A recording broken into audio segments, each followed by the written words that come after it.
11:36 y continuamos en este especial que estamos haciendo desde Radio Universidad de Chile, llegando a ustedes con la contingencia, pero también con el análisis, y le agradecemos muchísimo al profesor de Comunicación Política de la Universidad Diego Portales, Cristian Leporati, que haya llegado hasta el estudio para conversar con nosotros. ¿Cómo estás, Cristian? Bien, feliz de estar acá. Siempre hemos hablado, pero siempre ha sido en virtual. Sí, una lata. Así que por eso, además, aprovechar que estás acá para hacer un análisis de los relatos que han primado durante estas elecciones, porque hemos tenido muchísima contingencia. O sea, si vamos a hacer un resumen, uno diría, veníamos a caballo con el tema de seguridad de manera muy, muy, muy potente, que ha estado en la agenda los últimos 2 años. Uno diría, post pandemia fue como el tema que no hemos soltado, diríamos mediáticamente, pero luego los casos de corrupción en distintos ámbitos, porque está el tema Hermosilla, que tiene que ver con redes, con acceso a la justicia, etcétera, etcétera, y luego lo sexual con el caso Monsalves, que está en investigación. Exacto. Entonces, quizás la primera pregunta es si tú tienes la impresión de que estos temas de contingencia han tenido alguna influencia en la manera en que se hicieron las campañas para esta elección. A ver, a mí me llama la atención es todo bien parecido como siempre, ¿eh? No hay muy grandes diferencias, siempre el tema de seguridad lo central ya hace años, pero me llamó la atención, por ejemplo, el uso de lo nuevo. Hay muchos partidos que son más nuevos, o antiguos pero reciclados, digamos, partidos de centro, republicanos también, que en el fondo están de alguna forma aprovechándose del péndulo electoral y dicen, bueno, ahora denos la oportunidad a nosotros, somos nuevos. Y por lo tanto no tenemos mancha. Claro, no tenemos mancha de ningún tipo, denos la oportunidad. Bueno, tiene cierto grado de justicia aquello. Y en ese concepto de lo nuevo, bueno, se aprovecha mucho de lo publicitario finalmente. Siempre en publicidad se usa el recurso de lo nuevo para vender productos que son muy antiguos, pero que te los reenvasan, le hacen un pequeño retoque y parecen nuevos. Y eso es un poco lo que están jugando bastante en su discurso. Hacer nuevo, vote por mí, no vengo manchado. Esa es la primera cosa que me llamó la atención. La segunda cosa que me llamó la atención en general de todos los discursos políticos, en el fondo son muy políticos, están muy centrados en ellos mismos, que ya se ha mostrado en todas las encuestas, que la política está en sí misma, que la política le conversa a la política, pero no está dialogando ni tiene ningún grado de empatía con la población en general, con los ciudadanos, los electores, y eso también me llamó la atención, como que en general los políticos y los partidos están pensando en ellos mismos, pero no están pensando en lo que le pasa a la gente en lo cotidiano, en lo que están diciendo. Porque la seguridad, bueno, uno la seguridad como concepto lo puede abordar de muchas formas, pero a los chilenos no solamente le pasa la seguridad, pues a los chilenos le pasan bastantes más cosas en la vida diaria. Pero parece que el gran tema del país fuera ese. Claro. Entonces, bueno, yo creo que ahí hay bastantes falencias en general o pobreza en el discurso político en estas elecciones municipales. Luego, otra cosa que aparece, y esta es mi impresión, y quiero ver qué es lo que tú piensas al respecto, es que el relato se está comiendo al dato. Voy a 2 cosas. Uno, obvio, las emociones, sí. Exacto. Claro. Y por dar solo 2 ejemplos, sí. ¿No? Hablando de los partidos jóvenes, ¿no? Como el Partido de la Gente o el Partido Republicano, su habitar del Congreso ha demostrado que son súper indisciplinados, ¿cierto? Que se salen, que entran, sí. que no siguen línea de partido, etcétera. Entonces, me llama la atención que sigan yendo vestidos de partido cuando, en el sentido común, sus actos han demostrado que no funcionan de manera militante. Sí. Ese es un ejemplo. Y otro ejemplo que me llama la atención también tiene que ver con los casos de corrupción al interior de las alcaldías, que están investigados en algunos casos, que están probados en otros casos, y que pareciera ser, y lo vamos a ver más tarde, que los candidatos que van por esos mismos partidos que han sido investigados y probados de corrupción, igual les va bien. Sí, es que eso te lleva a otra cosa, que es re interesante.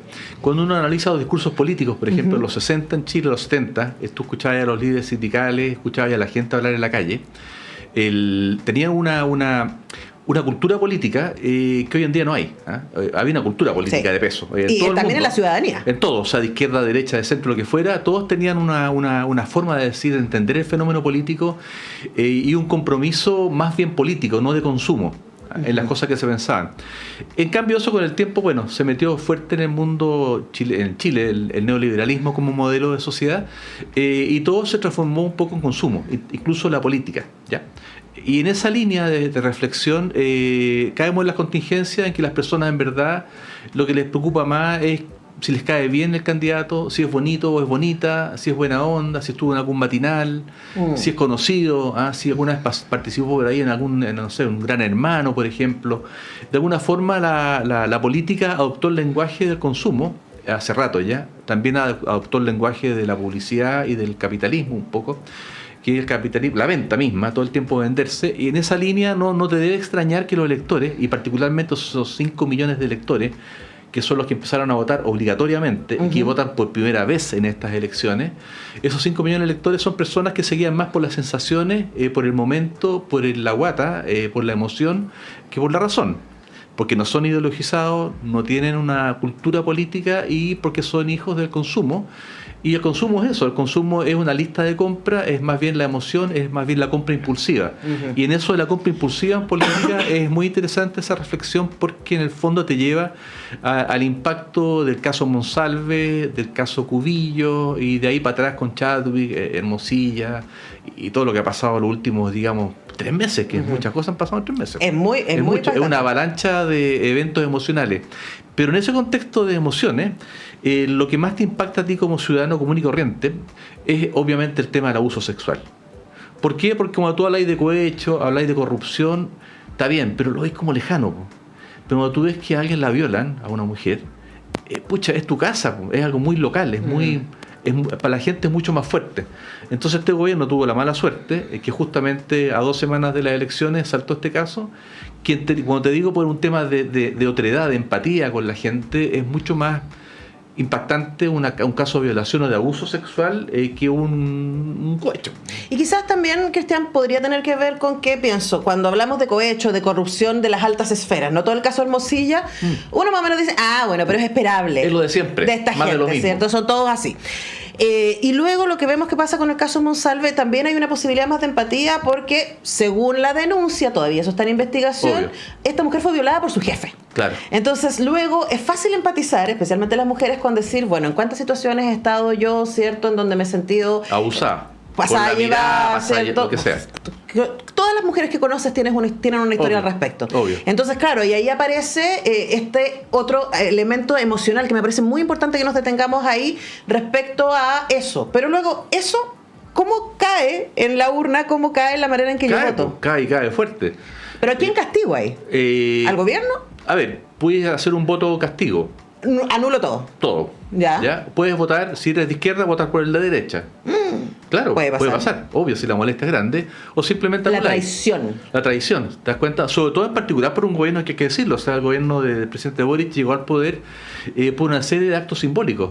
Uno de esos actos simbólicos más potentes era, además de los derechos sociales, el tema de la igualdad de género. Claro, un gobierno que se autodenominó feminista. Entonces, con todo lo que hemos hablado, todos estos acontecimientos que hayan pasado los últimos 3 meses, además eso le sumáis un gobierno que tú ves que se va difuminando un poco en sus valores más simbólicos, es fuerte. Entonces yo creo que puede haber un voto castigo importante también de la gente, de la misma gente de la izquierda. Pero ahora es difícil porque uno piensa un lado esto y en el otro lado esto, otro, y es muy duro. Pero ojo, que los análisis de la moneda que se han hecho, el tema, a ver, no quita el sueño que, por ejemplo, los republicanos saquen un 35, un 34% de los concejales. Porque eso no es malo en términos de bipolares, como estamos hoy en día en la política bipolar. No es malo bipolarmente pensando porque en el fondo te lleva a extremar el discurso de Matei. O sea, lo que quiero decir es que a mucha gente del Frente Amplio y de la coalición de gobierno tampoco le incomoda mucho en términos prácticos que saque una votación alta, como debería ser el caso de republicano, aunque no tiene tanto candidato. Tiene mucho candidato concejal. Pero puede tener mucho concejal, y eso es interesante porque va a obligar a la Matei, o a quien venga finalmente como candidato de la derecha, si que no es la Matei, a extremar mucho más el discurso, claro. Y eso te polariza la situación, y eso no es malo electoralmente. Claro, está jugando al ajedrez ahí. Exactamente. Pero esos son quienes están haciendo los análisis. Luego yo quiero volver a lo que tú dijiste, que me parece muy interesante, y recuerdo que estamos hablando con Cristian Leporati, profesor de comunicación política de la Universidad Diego Portales, gran analista, por eso lo invitamos a que nos ayude a pensar estos relatos respecto a la política y el consumo, ¿no? Y estos 5 millones de electores que... impredecibles, y uno, este es mi prejuicio, gente que no votaba porque está en la parada de esto no va a cambiar nunca, son todos narcos, unos y otros, hacen todo lo mismo, duermen en la misma cama. Ojalá que pensaran eso. Porque, ¿Tú qué piensas? No, ojalá que pensaran eso porque es un pensamiento político. estamos de acuerdo. Pero también decir nada va a cambiar. Yo creo que hay gente que simplemente no le interesaba la política. Pero eso también es un posicionamiento político. Sí, pero no le interesaba porque la encuentran como un tema ajeno. No, es que no les interesa. Okay. No hay interés. Entonces, esa idea de que eso es ajeno y es lo que hace esta otra gente allá lejos que no tiene nada que ver conmigo. Claro. Hay quienes han trabajado el gran medio de comunicación de estos tiempos, que son las redes sociales, para generar esta idea de cercanía. Entonces quería preguntarte respecto a eso, porque pareciera ser, y este es mi prejuicio, que en general los grupos más conservadores han sido mucho más eficientes en, además porque su relato es más simplista, funcionar en formato TikTok. Claro. Y eso efectivamente ha tenido un efecto, pareciera ser. Estoy pensando en lo que fue la elección de Kast o la campaña de Kast la otra vez. Sí, bueno, que eso es una invención de Steve Bannon. Steve Bannon fue el teórico, fue el gran teórico de, ya está medio retirado de las pistas, pero fue el gran teórico y creador de la ideología Trump, de alguna forma. Y él inventa ese concepto, el concepto de usar las redes sociales para poder llegar sin problema a la gente más joven, porque ahí veían un capital de molestia, porque no solamente en Chile, o sea, tú veías, a ver, le preguntémosle a alguien joven en Chile cómo hace para arrendar un departamento, cuando un cabro que egresó de un instituto, de una universidad con 2 años egresado, tiene que arrendar con varios más. Si vas a Europa, exactamente igual. Sí. Y ni siquiera tienen la posibilidad de comprarse una casa nunca más, ni un departamento en Europa. Entonces tenemos una sociedad occidental en la cual hay un porcentaje de la población más bien joven, sub 30, que se siente que no participan de esto, que los dejaron de lado, ven el mundo muy distinto al de nosotros, tampoco les gusta mucho trabajar, o sea, les gusta mucho trabajar, pero para juntar plata y poder hacer su vida, y viajar o lo que sea. Entonces tenemos ahí un quiebre bien importante, y ese quiebre, obviamente, que Steve Bannon lo capturó, lo entendió muy bien, y bueno, la forma de expresarse es a través con ese tipo de ciudadanos, era a través de las redes sociales. Eso después lo replicó bueno, en su gobierno hasta el cansancio Trump, lo vemos con Elon Musk ahora también, conversando permanentemente, lo vimos en Argentina con Milei, lo vimos en Brasil con Bolsonaro, lo vimos en España, ¿cierto? Con se me olvidó el nombre, con Vox también. O sea, replicaron un modelo porque la gente joven no se siente conectada en este mundo. Sienten además que la sociedad, los gobiernos de turno no le hacen la vida fácil. Y si tú ves, por ejemplo, las universidades son carísimas en Chile. Sí. Las públicas y las privadas son igual de caras. Sí. Y se pagan todas. Exactamente. Y estos cabros invierten mucho dinero y después salen a trabajar. Y salvo los comerciales, salvo los que estudian medicina, algunas carreras puntualmente, están condenados a varios años de pagar el piso con sueldos muy bajos. Claro, entonces, y no necesariamente es lo que estudiaron. Exacto, además. Entonces es una sociedad que ha fracasado en términos de entregarle a las personas lo que les prometió. El mérito en Chile, que fue el discurso retórico desde el año 75 en adelante con la llegada de los Chicago Boys, esa retórica no se cumplió. Hoy día no se sostiene. No hay meritocracia. O sea, yo estudio, trabajo, me sacrifico a mi familia pagándole una deuda con el CAE eterna en el tiempo y no está el resultado. Claro. Entonces hay una desesperanza de la gente joven bastante brutal.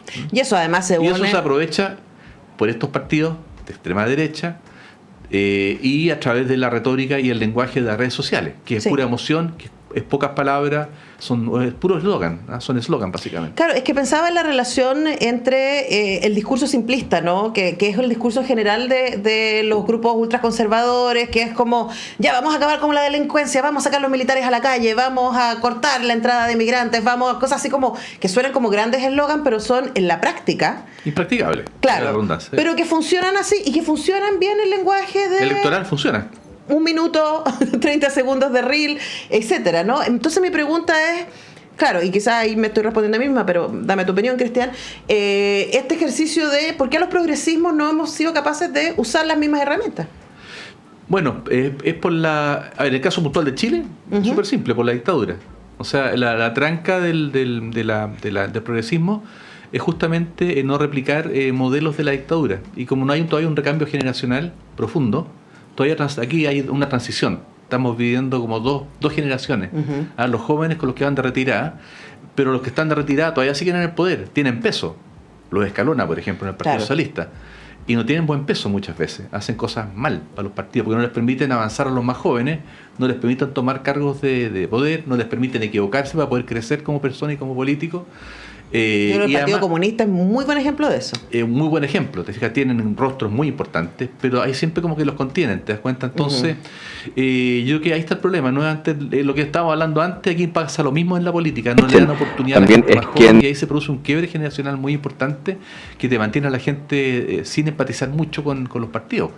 Ahora, Cristian, para cerrar, creemos, por supuesto, somos la Universidad de Chile acá, entonces como creemos en que como ciudadanos, como ciudadanas, nosotros tenemos una responsabilidad, ¿no? Y este es el escenario que estamos viviendo. Es un escenario en donde estamos invadidos con malas noticias respecto a la democracia, ¿no? Y todo lo que vemos, pone en cuestión la institucionalidad, pone en cuestión el sentido de ir a hacer una rayita en un papel, ¿no? Entonces, preguntarte desde las herramientas que nos ofrece el mismo panorama comunicacional y publicitario, ¿no? ¿Cuál debería ser nuestra actitud? No sé si la palabra es cómo nos defendemos de eso, pero cómo lo evitamos de manera responsable. Qué difícil, ¿eh? Porque todo el medio ambiente en Chile y occidental al menos es todo un ambiente que tiende a lo individual, a la competencia, no tiende a lo comunitario.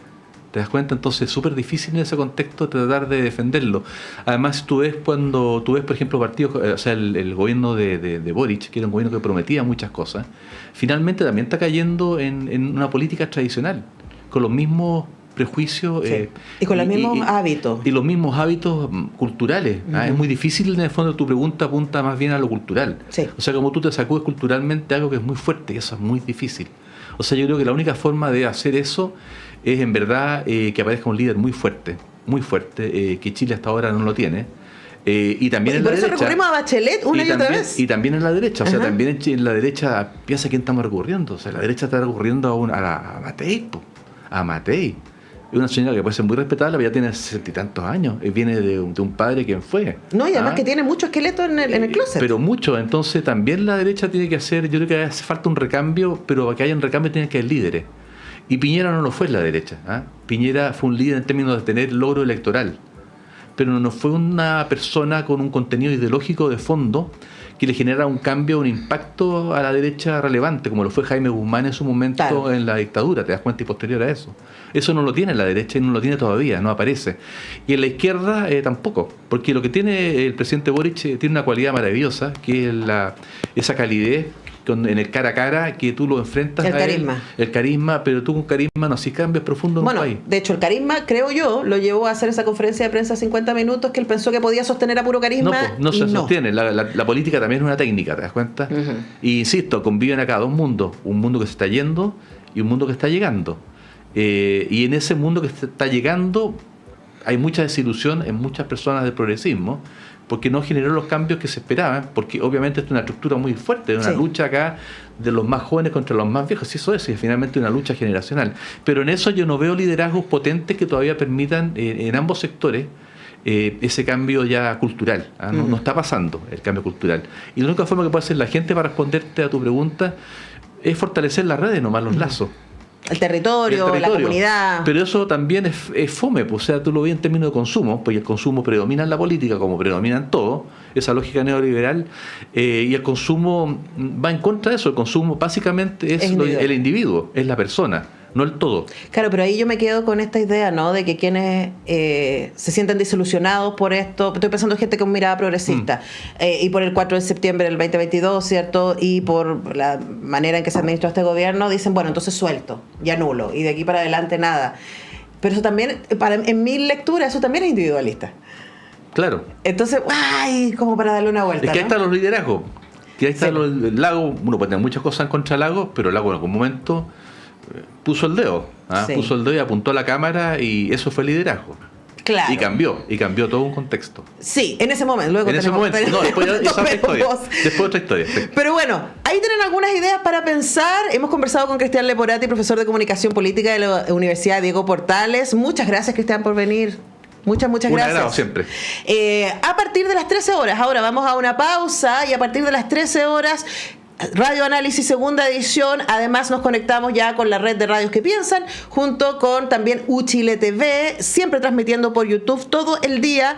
Luego vamos a tener esto especial de Radio Uchile Te Escucha, que va a conducir Paula Ruiz de las 2 hasta las 4 de la tarde. Después de las 4 de la tarde a las 18, Claudio Medrano va a conducir Radio Uchile en regiones. Vamos a tener contactos con distintos colegas que están en distintos medios de comunicación regionales, y Política en Vivo llega a las 6 de la tarde para hacer el análisis. A esa hora van a empezar a salir los resultados. Se supone, por lo menos de gobernadores, después de alcaldes, claro. Se supone que de la boleta más chica a la más grande. La más grande, claro. Ese es el plan. Así que para que no se lo pierdan y queden en compañía de Radio Universidad de Chile todo el día. Yo me despido hasta mañana a las 10, que vuelvo a hacer semáforo. Chao.